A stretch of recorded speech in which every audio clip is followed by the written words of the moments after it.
Assalamualaikum warahmatullahi wabarakatuh. Jumpa lagi dengan saya di Pak Syaf channel kebanggaan kita semua ya. Oke, Bapak Ibu semuanya, apa kabar? Semoga semua sobat Pak Syaf dalam keadaan sehat dan tetap semangat ya. Oke, karena sudah lama tidak bikin konten, saya kali ini akan membuat sebuah konten yang saya kira cukup penting untuk diketahui oleh Bapak Ibu dosen ya, terutama ketika menjelang akhir semester, yaitu bagaimana kita melaporkan beban kerja dosen melalui aplikasi Sister. Nah, sebenarnya sudah saya pernah bahas di konten-konten saya sebelumnya terkait Serdos ya, tetapi menggunakan Sister. Sepertinya tidak terlalu berbeda jauh. Yang jelas bahwa yang kita perlu laksanakan adalah update kegiatan Tridharma dosen melalui Sister. Yuk kita lihat bersama-sama bagaimana caranya.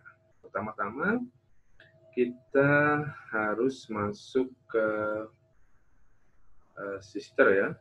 Oke, kita lihat dulu. Nah, ini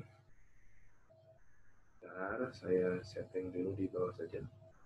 Nah, di sini adalah beranda Sister Bapak Ibu semuanya. Caranya pastikan Bapak Ibu sudah punya username dan password. Kalau belum, silakan menghubungi operator ya, operator Sister di PT Bapak Ibu sendiri.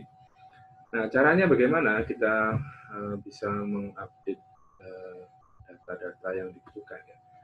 Jadi untuk kepentingan BKD, kita pilih menu BKD. Di sini ada pilih rekap kegiatan. Nah, silakan Bapak Ibu pilih. Nah, di sini pastikan Bapak Ibu atau operator Sister Bapak Ibu sudah membuka periode ya, karena di sini sudah ada periode ganjil ya 2021-2022 di mana merupakan waktu pertama pembukaan atau penggunaan Sister di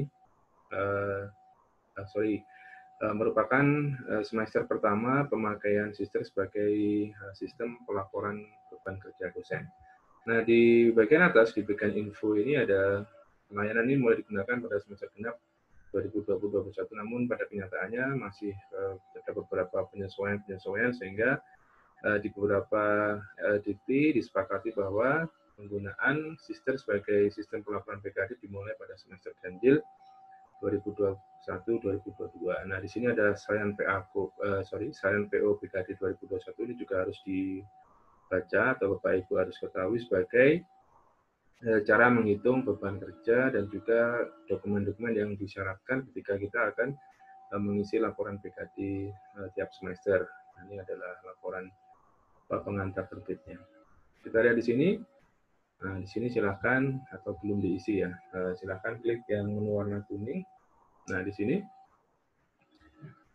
ada menu ya. Oke, sebelumnya di sini ada info untuk dosen, penarikan kinerja dari 1 September sampai 20 Februari 2022 sebagai akhir semester kasal ya. Periode pengisian tanggal 1 sampai 28 Februari, penilaiannya 1 Maret sampai 14 Maret. Nah, di sini ada beberapa submenu. Yang pertama adalah biodata, pendidikan, pelaksanaan penelitian, dan terakhir adalah simpulan ya. Nah, di sini ada biodata. Nah, kalau Bapak Ibu ingin merubahnya, silakan diklik di update biodata seperti ini ya.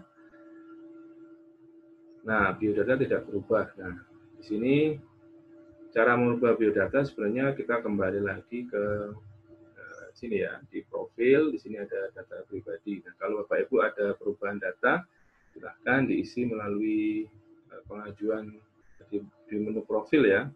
Nah, misalnya di sini ini ada pilih edit ya. Di sini ada misalnya profil fotonya mau diganti, silakan pilih ajukan perubahan data di sini. Misalnya alamat kontaknya berubah dan juga kependudukan, kepegawaian dan seterusnya, silakan diedit melalui menu profil ya. Nanti sistemnya adalah setelah Bapak Ibu mengajukan, silakan menghubungi operator Sister. Setelah itu, operator Sister akan menilai apakah ajuan Bapak Ibu sudah sesuai dengan ketentuan dan juga dokumen-dokumen persyaratannya sudah memenuhi ketentuan atau belum. Kalau sudah, akan ditindaklanjuti atau disetujui untuk kemudian dikirimkan ke operator sistem LLDT, dan seterusnya sampai dengan operator sistem pusat. Jadi begitu mekanismenya. Jadi kalau Bapak Ibu sudah melakukan perubahan data dosen atau PDD tanpa melapor ke operator sistem, saya kira tidak akan berubah ya. Jadi harus diikuti mekanismenya, jangan sampai berhenti di pengajuan ya. Ini juga ada in-passing, kalau mau menambahkan silakan di sini menu tambah. Izin jabatan fungsional, kalau Bapak Ibu sudah mendapatkan jabatan fungsional yang lebih tinggi, silakan juga ditambahkan. Ini juga kepangkatan dan seterusnya. Namun yang sudah saya jelaskan sebelumnya bahwa prosesnya sama ya, setelah Bapak Ibu mengajukan perubahan melalui akun sistem masing-masing, Bapak Ibu harus menghubungi operator sistem PT ya untuk konfirmasi tentang pengajuan supaya ditindaklanjuti. Kalau tidak akan ditindaklanjuti ya. Nah, di sini juga ada seterusnya penempatan dan seterusnya. Sama ya sampai dengan kualifikasi, kompetensi dan seterusnya. Nah, yang cukup berbeda adalah di pelaksanaan pendidikan. Pelaksanaan pendidikan di pengajuan atau pelaporan BKD itu langsung disinkronisasi dengan feeder ya. Nah, di sini info sumber data pengisian berasal dari feeder predikti yang ada pada masing-masing PT. Silakan mengusungnya. Jadi kata kuncinya adalah silakan berkoordinasi dengan baik dengan admin PT, admin feeder predikti di PT masing-masing. Terkait dengan misalnya contoh di sini ya, pengacara saya mengampu 3 mata kuliah, PKD-nya seperti ini sesuai dengan dan 3 mata kuliah ini tidak bisa kita tambahkan ya, karena ini sesuai dengan jumlah mata kuliah yang dilaporkan melalui feeder PDDT. Jadi kalau Bapak Ibu sedang tugas belajar, harusnya tidak ada mata kuliah yang diampu ya, karena saya sudah mengajar di sebelumnya, jadi ini adalah laporan atau mata kuliah yang saya ampu ketika sebelum tugas belajar. Dan seterusnya ya, jadi kalau misalnya di sini subnya pendidikan, bimbingan itu juga harus dilaporkan. Jadi yang melaporkan seluruh kegiatan di bidang pengajaran itu adalah operator feeder PDDT. Jadi ini misalnya dosen penelitian akademik ini tidak kategori tidak sesuai dengan POBKD 2021. Nah, ini bisa dilihat di detailnya, detail datanya kenapa tidak sesuai itu nanti kita bisa kita lihat ya, misalnya tidak atau tidak ada dokumennya tidak lengkap seperti itu bisa kita telusuri melalui akun kita masing-masing. Di sini misalnya di bidang ilmu dan seterusnya ya. Jadi pastikan bahwa kegiatan Bapak Ibu sesuai dengan POBKD 2020. Atau mungkin kenapa tidak sesuai, mungkin yang pertama adalah dokumen tidak lengkap, yang kedua adalah pemilihan ya, mungkin pemilihan kegiatan tidak sesuai dengan POBKD 2021. Nah, berikutnya masih di pendidikan.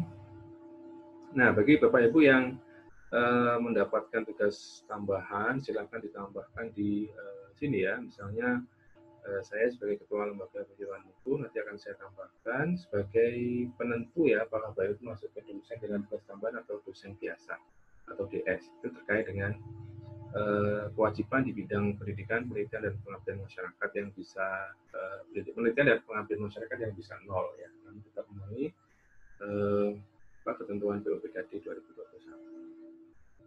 Nah, makanya Bapak Ibu segera update update tugas tambahannya, silahkan diisi dan seterusnya.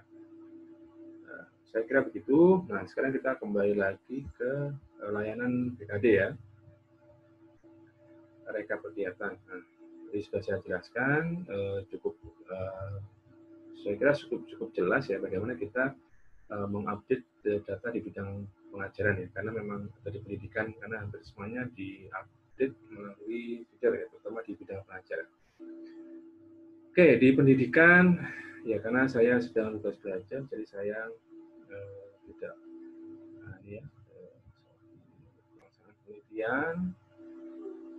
pelaksanaan penelitian seperti ini. Ya, sebenarnya ada dua cara bagaimana kita menarik data ya.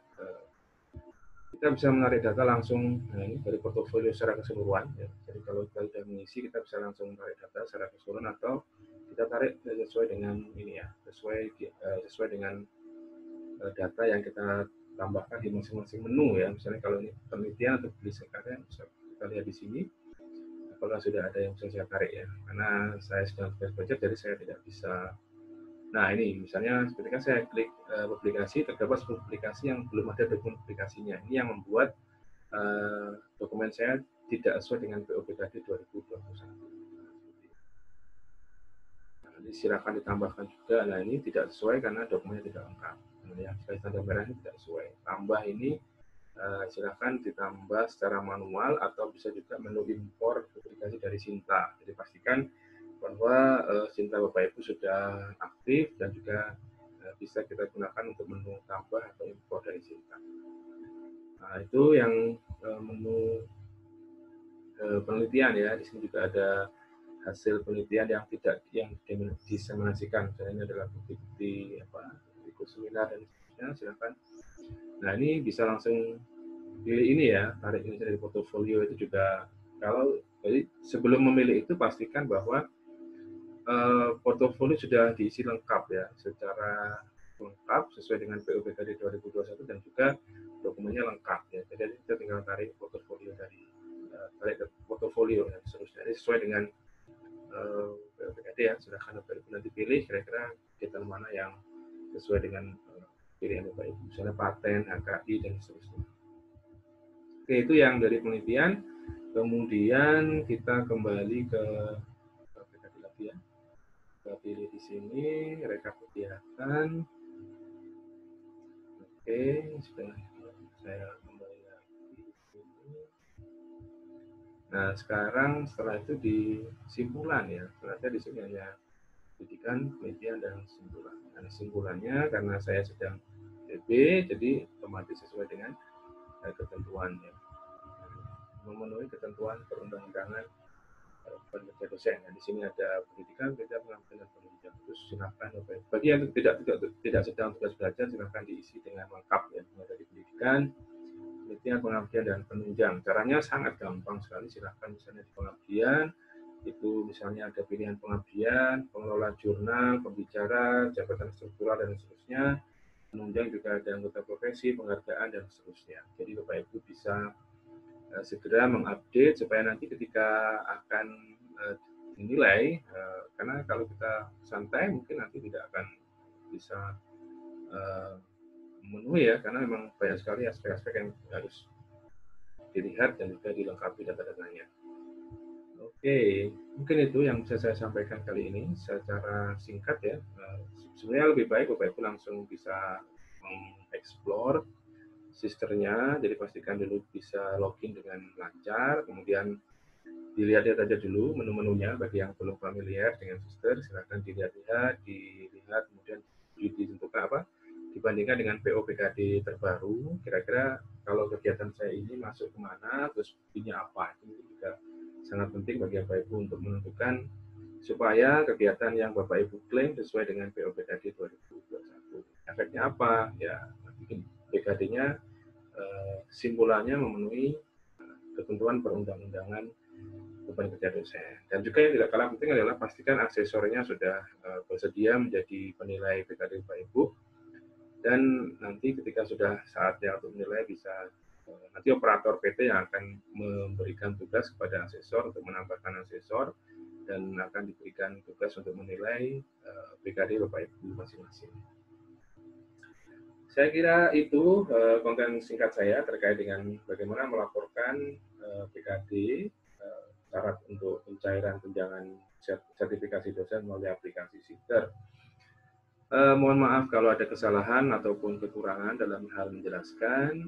Semoga bermanfaat. Jangan lupa dukung terus Pak Syafjan dengan cara like, comment, share, dan subscribe sebanyak-banyaknya. Karena subscribe itu gratis ya. Jadi jangan pelit-pelit, Anda membantu saya membantu Anda semua. Semoga semuanya bisa menjadi berkah dan mendapatkan nilai pahala bagi kita semua. Amin amin ya rabbal alamin. Oke, stay safe, stay healthy. Wassalamualaikum warahmatullahi wabarakatuh.